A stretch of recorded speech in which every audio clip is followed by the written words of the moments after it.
اعوذ باللہ من الشیطان الرجیم، بسم اللہ الرحمن الرحیم۔ مطالعہ قرآن حکیم کورس کے ماڈیول ایمانیات کے باب توحید کا 19واں لیکچر زیر مطالعہ ہے، اور یہ الہ کے موضوع کا 7واں لیکچر ہے۔ قرآن حکیم کی 27ویں سورت سورۃ النمل میں آیت 60 میں ارشاد باری تعالیٰ ہے: امن خلق السماوات والارض وانزل لكم من السماء ماء فانبتنا به حدائق ذات بهجة ما كان لكم ان تنبتوا شجرها أإله مع الله بل هم قوم يعدلون۔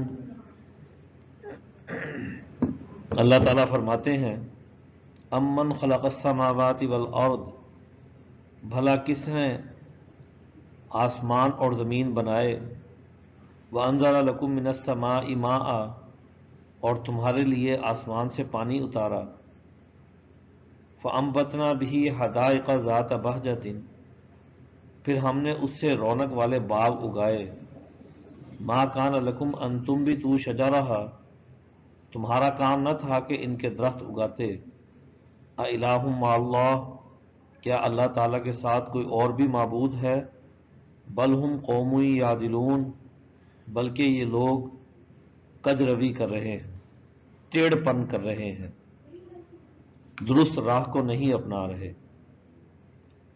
صحیح راہ سے یہ لوگ مڑے ہوئے ہیں جو اللہ کے سوا کسی اور کو معبود بناتے ہیں یا اس کے بتلائے ہوئے راستے سے الگ کوئی اور راستہ اپناتے ہیں۔ سورۃ النمل کی اس آیت سے پہلے اللہ تعالیٰ قوم لوط کے متعلق بتلا رہے ہیں کہ وہ لوگ درست راستے سے ہٹے ہوئے تھے۔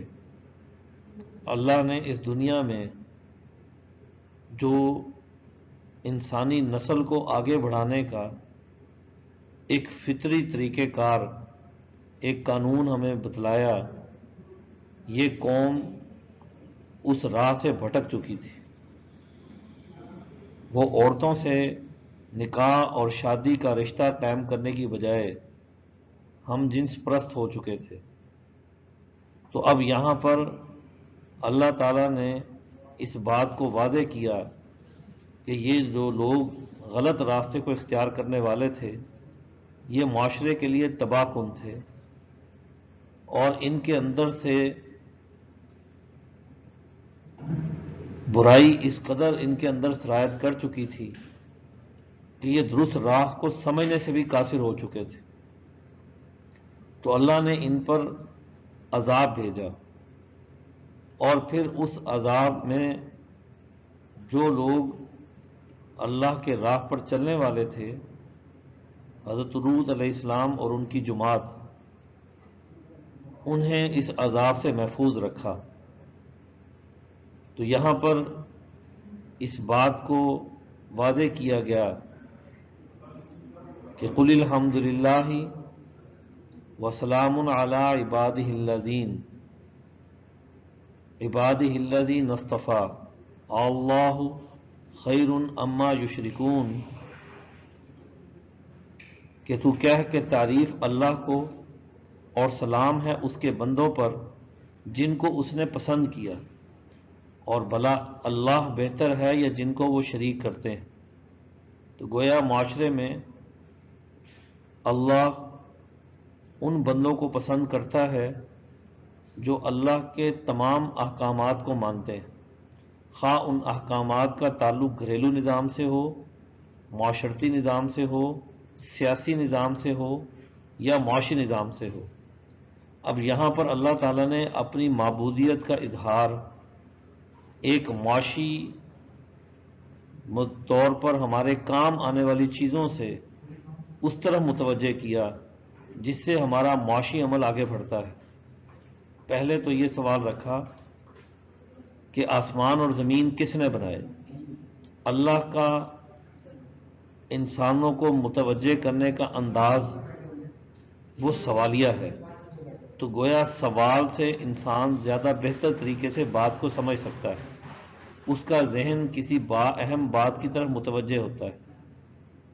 پھر اللہ نے بتایا کہ اس نے آسمان سے پانی اتارا۔ اب اس پانی کا نتیجہ یہ ہوتا ہے کہ یہ جب کسی ایسی زرخیز مٹی پر پڑتا ہے تو اس سے رونق والے باغ اگتے ہیں، باغ بن جاتے ہیں، اور پھر ان سے ہم فائدہ اٹھاتے ہیں۔ اور پھر اللہ تعالیٰ یہ کہتے ہیں کہ تمہارا یہ کام نہیں کہ تم ان میں سے کوئی ایک درخت اگا سکتے۔ ایک بیج میں درخت بننے کی صلاحیت یہ اللہ تعالیٰ نے رکھی ہے، ہم تو اس سے فائدہ اٹھاتے ہیں، اسی کے جو بھی ہماری تحقیق ہے اسی دائرہ کار کے اندر ہے۔ تو اس لیے یہ سوال پوچھا کہ کیا یہ ممکن ہے کہ اس خدا کے علاوہ کوئی اور بھی معبود ہو جس کے قانون کو تم لے کر چل رہے ہو؟ تو جو لوگ اللہ کے قانون کے علاوہ کسی اور کے قانون کی پابندی کرتے ہیں تو یہ اصل میں اصل راہ سے مڑے ہوئے۔ اور ایک اور چیز جسے سمجھنا چاہیے وہ یہ کہ یہ جو بندگی ہوتی ہے، کسی کی عبادت کرنا ہوتا ہے، یہ انتہائی عاجزی کا اظہار ہے کہ انسان اپنے آپ کو کسی کے سامنے انتہائی پست ثابت کرتا ہے۔ تو اب یہ انسان کو غور کرنا چاہیے کہ وہ اس پستی کا اظہار کسی مخلوق کے سامنے تو نہیں کر رہا۔ یہ عبادت، یہ بندگی تو کسی ایسی کامل اور طاقتور ذات کے سامنے ہونا چاہیے جو ان تمام مخلوقات سے بالا تر ہو۔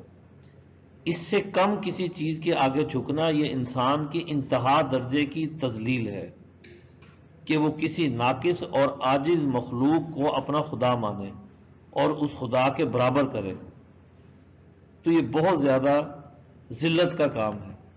تو اس لیے اللہ کے سوا کوئی اور عبادت کے لائق نہیں، صرف انسان کو اسی کے حکموں اور اسی کے قانون کی طرف بڑھنا چاہیے جس نے اس پورے کائنات، زمین اور آسمان کو ایک اصول اور ضابطے کے تحت اس میں ہر طرح کا ایک کام کو رکھا ہے۔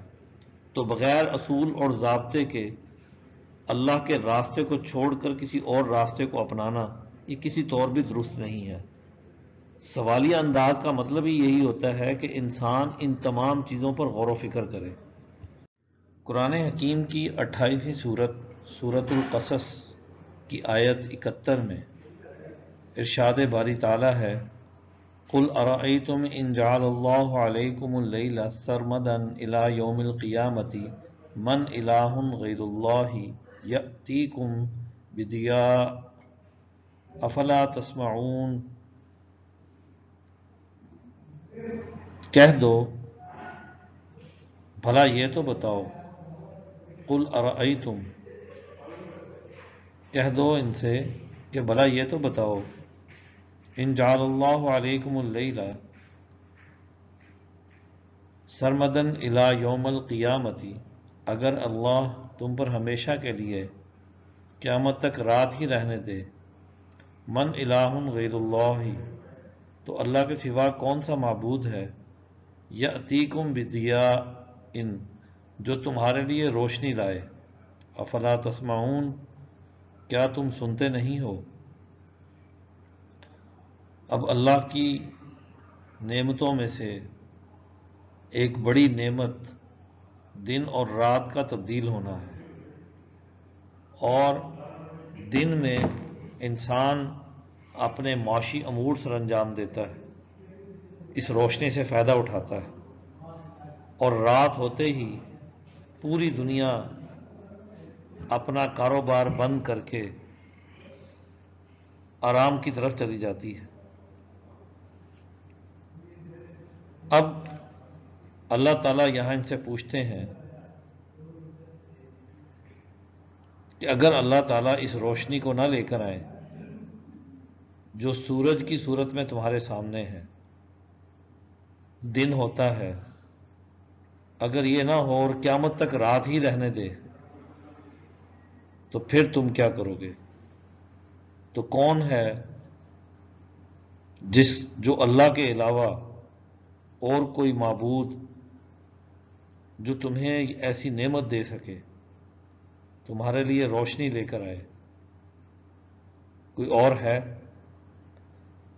انسان نے رات کے اندھیرے کے لیے بھی جن روشنیوں کا اہتمام کیا ہے، چاہے وہ آج بجلی سے چلنے والے آلات ہوں یا اس سے پہلے کوئی اور ایسے آلات جو تیل سے یا لکڑی کی صورت میں ایندھن، کوئی بھی ایسی چیز جو ہر دور میں انسان جس سے روشنی پیدا کرتا رہا، وہ بھی تو اللہ کی پیدا کرتا ہے۔ اور اسی طرح انسان نے جو چیزیں بھی تخلیق کی ہیں، تو انسان کے پاس یہ جو عقل ہے، تو یہ روشنی بھی تو اللہ تعالیٰ کی طرف سے دی گئی عقل کی روشنی۔ اگر یہ بھی انسان کے پاس نہ ہو تو پھر انسان کیسے چیزیں ایجاد کر سکتا تھا؟ انسان اللہ تعالیٰ کی بنائی ہوئی چیزوں میں ہی تغیر لا کر ان سے کچھ نئی چیزیں تخلیق کرتا ہے، کوئی نئی چیزیں ایجاد کرتا ہے، ان سے روشنی حاصل کرتا ہے۔ تو کیا یہ باتیں سننے والوں کو سمجھ نہیں آتی؟ یہ سورج ہر روز طلوع سے پہلے اللہ تعالیٰ سے اجازت چاہتا ہے کہ میں طلوع ہو جاؤں، تو وہ طلوع ہوتا ہے، اور جب یہ اجازت ختم ہو جائے گی تو پھر وہ لوٹے گا، اور وہی قیامت کا دن ہوگا۔ تو اس دنیا میں جتنی چیزیں ہیں یہ اللہ کے حکم سے ہی چل رہی ہیں۔ قرآن حکیم کی 38ویں سورت صاد کی آیت 65 میں ارشاد باری تعالیٰ ہے، قُلْ إِنَّمَا أَنَا مُنذِرٌ وَمَا مِنْ إِلَٰهٍ إِلَّا اللَّهُ الْوَاحِدُ الْقَهَّارُ۔ اللہ تعالیٰ ارشاد فرماتے ہیں، قُلْ إِنَّمَا أَنَا مُنذِرٌ، کہ آپ ان سے کہہ دیجئے کہ میں تو ایک ڈرانے والا ہوں، وَمَا مِنْ إِلَٰهٍ إِلَّا اللَّهُ، اور اللہ کے سوا کوئی اور معبود نہیں، الواحد القہار، وہ واحد ہے اور غالب ہے۔ اس میں حضور اکرم صلی اللہ علیہ وسلم کو کہہ دیا گیا کہ آپ ان لوگوں کو یہ بات بتا دیں کہ میں انذار کرنے والا ہوں، ڈرانے والا ہوں، اور اللہ کے سوا کوئی اور معبود نہیں، وہ تمام لوگوں پر وہ واحد طاقت ہے جو سب پر غالب ہے۔ آج کا لیکچر ہمارا یہاں پر مکمل ہوتا ہے۔ صدق اللہ العظیم۔